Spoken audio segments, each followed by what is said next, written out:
welcome back to my room this time. So, new problem, gonna be a new solution.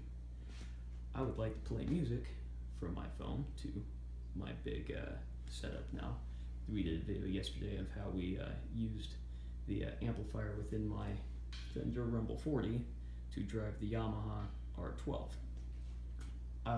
Side note, I did in fact break my bass stand, so that's why it's sitting there. Don't get mad, new one's coming. The charger's over here, so I could either get a much longer charge cable, or I thought, well, I've got these little Bluetooth speakers already linked into my phone, and they're doing they're so small they don't give you the wattage, but we're 3.7 volts at 600 milliamps. So if you run the math, amps by volts is watts, you get 2.22 watts of power. So these are not super loud. The bummer part is, so originally I was just thinking, oh, we'll just hook the line out into the line in on the amp and we'll be fine, except these don't have a line out. They just have a charge port and an auxiliary input. So I got to thinking, what if we changed the input port, which you can't see? What if we changed the input port to an output port? Yeah, that's what we're gonna do. So upon further inspection, these are actually 650 milliamp hours, which is really strange. They only listed as 600. Because typically when you're trying to sell electronics, you always see them overestimate how much power you have available. In this case, they underrated by 50 milliamps. It's almost an inconsequential amount of amperage, but nonetheless. So the plan is that we're going to take the board out, which you can see right there. I'm going to desolder the headphone jack right there, and then we're going to desolder the speaker lines, and I'm going to run the speaker lines into the headphone jack, which I'm then going to drill and mount somewhere else on here, because if I leave it hooked into the board, that's probably not going to work. So after a brief intermission, and by brief I mean a 5-hour trip to Zhiheng to get some dinner with some good friends. So here's what you've missed because I didn't plug my microphone in. We have desoldered the speaker because again these are going to be our signal wires, and we have desoldered the 3.5 mil headphone jack that was previously located right there, just on the side of the board. I've also taken and busted this little sound horn thing that used to be right there. Again, the speaker is never going to work again in this thing because we're bypassing it, so I don't care about the sound horn. We need to make room for this little guy. Now, terminal layout. We have you got ground right here, you got left and right. It might be right and left. I have to go back and look at that. But for this, it doesn't really matter because we are going to combine our left and right channels into one channel. Now, I know what you're thinking. If we do that, we're not going to get left and right feeds if the music that we're playing, assuming music is a PA, has that built into the sound where you've got a sound, either a guitar riff or something that would appear in the left channel but doesn't appear in the right. I don't care if this happens because the PA I have, the one we were working on yesterday, that Rumble 40, only has one driver. So if I only use one channel, you're going to get that weird spot where that guitar riff, you would either hear it because you've picked that channel, or if you picked the other channel, you wouldn't hear it at all. So we're going to combine the left and right channels and then wire everything to ground. Okay, so you can see, what we've done is I've soldered the left and right channels together with this little bodge wire, and same thing with the ground. Now, because this is AC, all speakers run on AC. It shouldn't matter which one of these two I pick. I'm just going to pick white as being the positive in, and the ground as our white with red lead.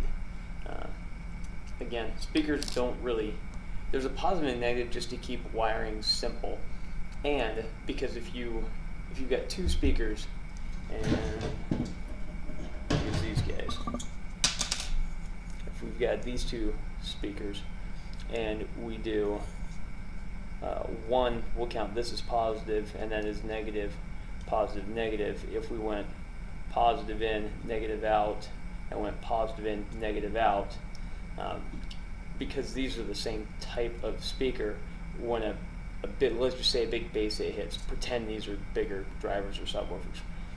When that initial signal comes in and all that power to make that bass sound happen, one of these is going to repel away from this magnet and push down. But because we wire this the other way, this one will pull in. So I forgot to mention I'd also drilled this little cutout right here for the headphone jack to sit. Actually, I might have mentioned that before. I don't know.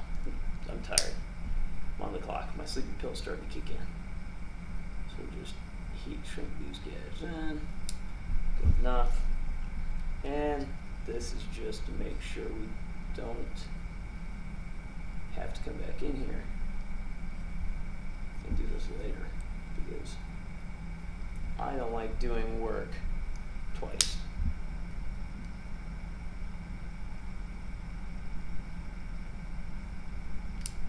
Perfect.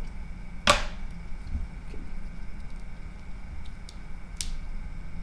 Take the battery, push it back off of that.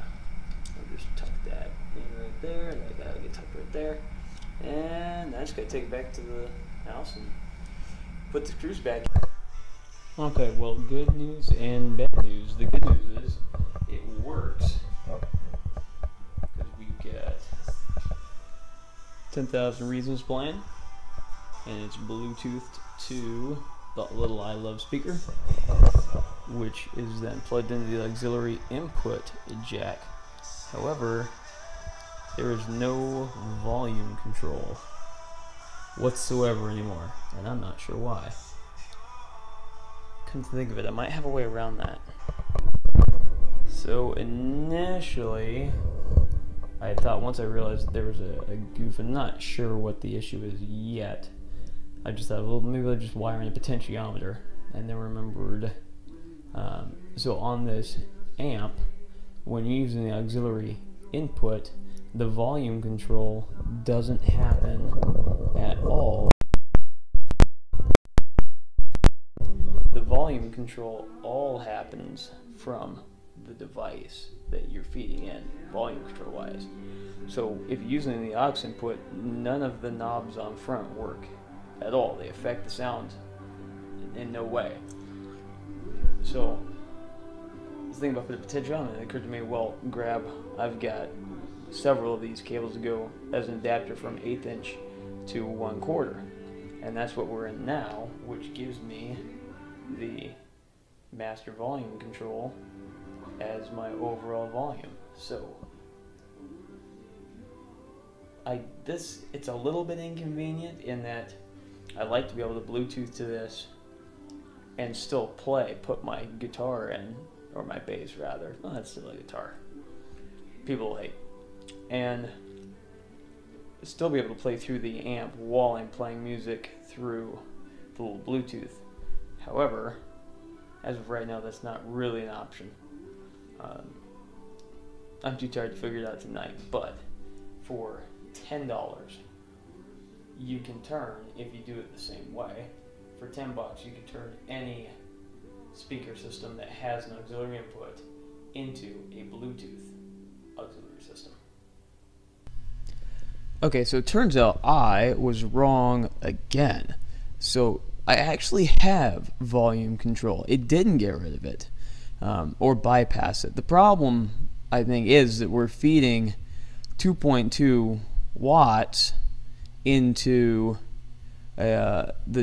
basically into the amplifier, but the amplifier is used to getting, I don't know how few volts or watts or amps, however, but the signal voltage from the guitars is basically nothing. I mean, it's super small.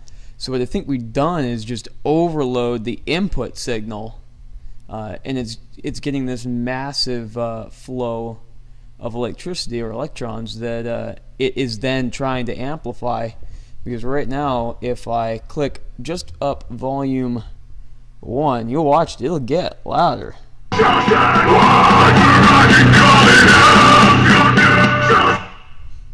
So that means that plan 2 is going to take effect here rather shortly, because I just can't have that. And now this thing works exactly how I wanted to. So all we did is I took a 500K potentiometer, 500,000 ohm potentiometer, and just put that in line between the speaker wire coming out and the input on the headphone jack, which is now the line out jack. So I've already preset that. So now as we